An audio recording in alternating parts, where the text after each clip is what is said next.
Deus conosco, esse é o tema do mês de dezembro.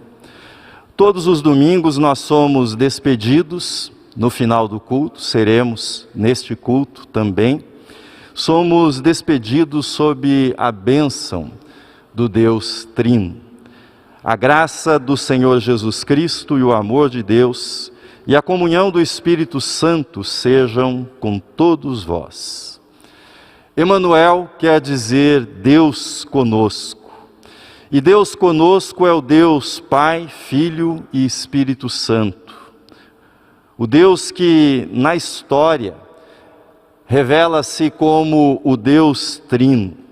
Neste segundo domingo do Advento eu quero convidá-lo para olhar comigo um pouco mais de perto, a partir desta bênção, o que significa, na perspectiva da fé cristã, da fé trinitária, o que significa meditar sobre o Natal e esta expressão Deus conosco, esta expressão que é tão familiar e às vezes de tão familiar nós deixamos no piloto automático ao final do culto, ouvimos as palavras e não assimilamos, não adentramos o conteúdo que essas palavras nos transmitem.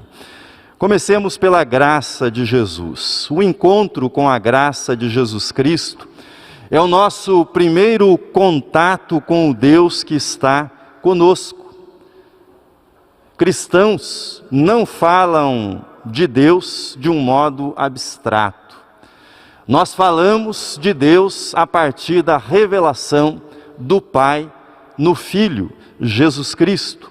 Cristãos falam de Deus a partir de um encontro com o Deus que se revela um Deus gracioso na pessoa do seu Filho, Jesus Cristo. Porque todos nós temos recebido da plenitude e graça sobre graça, porque a lei foi dada por intermédio de Moisés, a graça e a verdade vieram por meio de Jesus Cristo.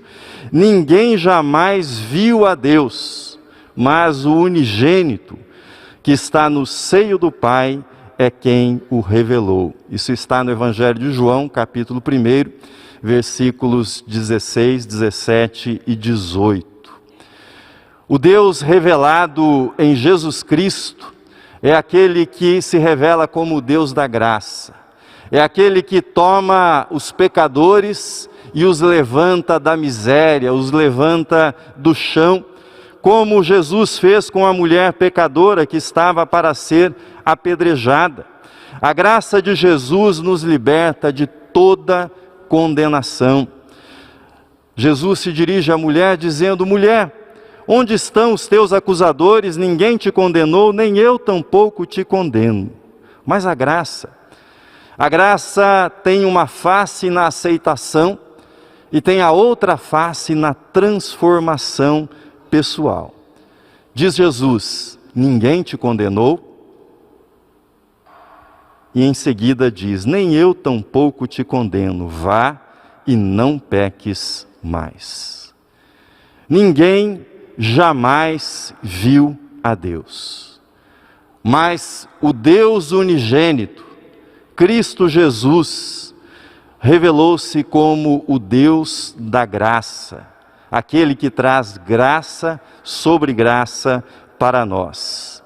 O Deus que veio habitar conosco na pessoa de Jesus de Nazaré é um Deus gracioso, é um Deus perdoador, é um Deus misericordioso, é um Deus das segundas oportunidades, é um Deus dos novos começos. É isso que temos revelado em Cristo Jesus. O amor de Deus Pai. No diálogo mantido com Filipe, assim temos. Replicou-lhe Filipe: Senhor, mostra-nos o Pai, e isso nos basta. Disse-lhe Jesus: Filipe, há tanto tempo estou convosco e não me tens conhecido? Quem me vê a mim, vê o Pai. Como dizes tu, mostra-nos o Pai? Não crês que eu estou no Pai e que o Pai está em mim? João, capítulo 14. É Jesus que revela o Deus Pai para nós. Ele nos mostra um Pai gracioso, Ele nos mostra um Pai generoso, como o Pai do pródigo.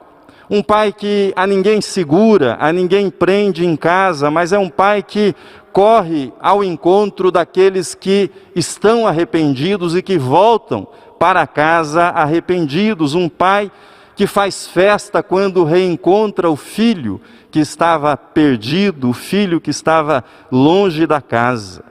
Quando recebemos a Cristo, nós nos tornamos filhos desse Pai gracioso, desse Pai generoso, desse Pai que deseja abraçar-nos na sua graça e na sua misericórdia. O Pai que Jesus revelou não é um patriarca inacessível, distante. O Pai de Jesus Cristo não é um ditador inflexível. O Pai de Jesus Cristo é chamado de Abba, que no aramaico significa paizinho. É assim que Jesus se dirige ao Pai, um Pai querido, o paizinho. O Pai de Jesus Cristo não é uma projeção dos pais humanos, mas nós humanos e pais, devemos nos espelhar naquilo que Jesus revela a respeito desse Pai, um Pai que ama incondicionalmente o seu Filho. A comunhão do Espírito Santo. Deus conosco é a revelação do Deus Espírito, revelação da presença e companhia do Espírito Santo ao nosso lado, que nos foi prometida e dada por Jesus. O Espírito Santo, diz o livro do Gênesis, pairava sobre as águas na criação. Jesus foi gerado pelo Espírito Santo, afirmam os evangelistas Mateus e Lucas. O Espírito Santo foi prometido por Cristo aos seus discípulos e foi derramado sobre a igreja no advento do Pentecostes. O Espírito Santo é o Espírito da verdade, mas é também o Espírito que traz liberdade aos filhos de Deus. Jesus iniciou o seu ministério sob a unção, sob o poder, sob a força do Espírito Santo, e assim ele proclamou o que estava nas Escrituras, e a respeito dele constava: o Espírito do Senhor está sobre mim, pelo que me ungiu para evangelizar os pobres, enviou-me para proclamar libertação aos cativos e restauração da vista para os cegos, para pôr em liberdade os oprimidos. E na carta de Paulo aos Coríntios, na segunda carta, a carta que lemos, assim está dito sobre o Espírito: ora, o Senhor é o Espírito, e onde está o Espírito do Senhor, aí há liberdade. Mas o Espírito Santo, ele não traz o tipo de liberdade que o nosso mundo tanto ama e idolatra, que é a liberdade individualista, onde cada pessoa se preocupa tão somente com o seu interesse próprio. A liberdade que o Espírito Santo traz e que há no Espírito Santo é a liberdade da comunhão, é a liberdade que se expressa nas relações de respeito, nas relações de cuidado, nas relações de interesse genuíno de uns pelos outros. Nesta liberdade trazida pelo Espírito, acabam as distinções humanas entre judeus e gentios, homens e mulheres, escravos e livres. A liberdade do Espírito não é a liberdade da segurança dentro dos muros, dentro das fronteiras, mas é a liberdade de atravessar pontes, de atravessar fronteiras, de estabelecer comunhão com aqueles que são diferentes. O Espírito Santo, por meio dessa comunhão, cria um novo povo, chamado de Igreja do Senhor, um povo firmado sobre a verdade e sobre a liberdade. Com esse panorama que fiz para vocês, faço agora algumas considerações sobre Deus conosco, o Deus que é Pai, Filho e Espírito. Quais são as implicações de crer, de confiar e de celebrar no Natal que se aproxima que Deus está conosco, que Ele veio habitar entre nós na pessoa de Jesus e que Ele habita entre nós e em nós por meio do Espírito Santo. Quais são as implicações para a nossa vida? Quando dizemos que Deus é Pai, Filho e Espírito, estamos afirmando que nele nós encontramos graça, nele nós encontramos amor e nele nós encontramos comunhão. Mas preste atenção nisso. Essas três coisas compõem a essência de quem é Deus. São a essência de Deus, graça, amor e comunhão no Deus no qual nós cremos. O que é que está no centro disso que nós chamamos realidade, que nós chamamos vida? Qual é a grande força que sustenta a vida, que sustenta o universo? À luz da palavra de Deus, nós respondemos. À luz da revelação do Deus Pai, Filho e Espírito Santo, nós respondemos que no centro do universo, no centro de tudo que foi criado por Deus, estão estas realidades: graça, amor e comunhão. Qual a importância disso? O politeísmo, ou seja, a crença em muitos deuses, afirma, embora não faça muitas vezes diretamente, mas o politeísmo afirma que no centro da realidade estão o poder e a guerra. Está a disputa, está a luta entre os deuses. O mundo, segundo diferentes versões ou visões politeístas, nasceu de uma guerra entre os deuses. É um mundo tribal.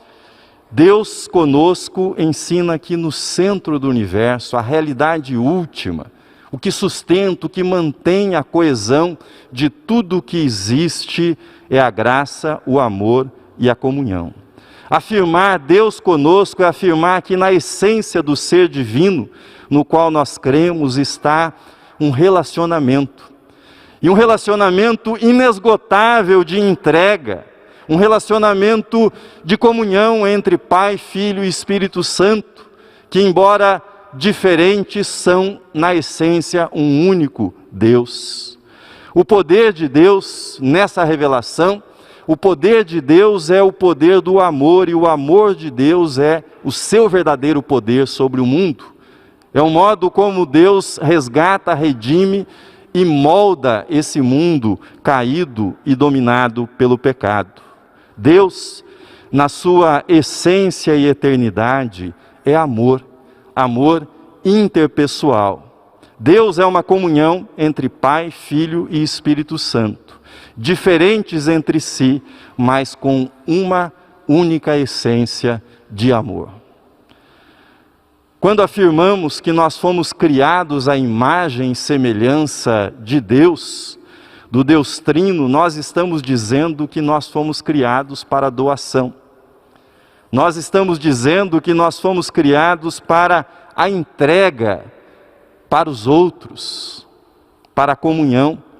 Fomos criados para relacionamentos e não para o isolamento, para a solidão. É na relação com o outro que nós revelamos essa imagem do Deus eterno que veio a nós em Cristo Jesus. De modo prático, nada torna uma pessoa mais desinteressante do que quando ela se interessa só por si. Quando uma pessoa se interessa só por si mesma, ela se torna uma pessoa desinteressante. Se num primeiro momento a busca do interesse próprio apresenta-se como liberdade, não demorará para que essa busca se revele um aprisionamento, um encarceramento em si mesmo. Estar encarcerado em si mesmo é a pior prisão para um ser humano. Autoencarceramento, autoobsessão, egolatria, autocentrismo e busca somente dos próprios interesses estão na raiz de toda a infelicidade pessoal e de todo o desmantelamento social que que nós constatamos, toda a desintegração que nós constatamos no nosso mundo, na nossa sociedade. Termino. No Advento, nós celebramos a realidade da vinda de Deus para habitar conosco. Emanuel, Deus conosco, um Deus que é graça, um Deus que é amor, um Deus que nos abraça em comunhão. Mas o grande desafio para nós cristãos é que ultrapassemos a mera adesão intelectual a esse credo trinitário e que mergulhemos na realidade da comunhão que nós encontramos em Deus, no modo como Ele se revela, como Deus conosco. Nosso grande desafio não é apenas crer que Deus está conosco, mas viver no dia a dia, em comunhão com o Pai, o Filho e o Espírito Santo. Esse é o nosso grande desafio. Deixar-se influenciar por esse fluxo incessante da graça do Filho, do amor do Pai e da comunhão do Espírito Santo. Uma vida marcada pela graça, pelo amor e pela comunhão. Esta vida representará a melhor e a mais agradável música natalina que nós podemos ouvir e que nós podemos entoar para aqueles que estão ao nosso redor. Advento é preparação para receber o Emanuel. O Deus que veio habitar conosco. Prepare o seu coração, prepare a sua vida para o Natal, com a graça trazida por Jesus. Oriente a sua mente com o amor do Pai e permita que o sentimento de comunhão, de unidade que há no Espírito Santo de Deus domine todas as suas celebrações nesse Natal de 2021. Amém.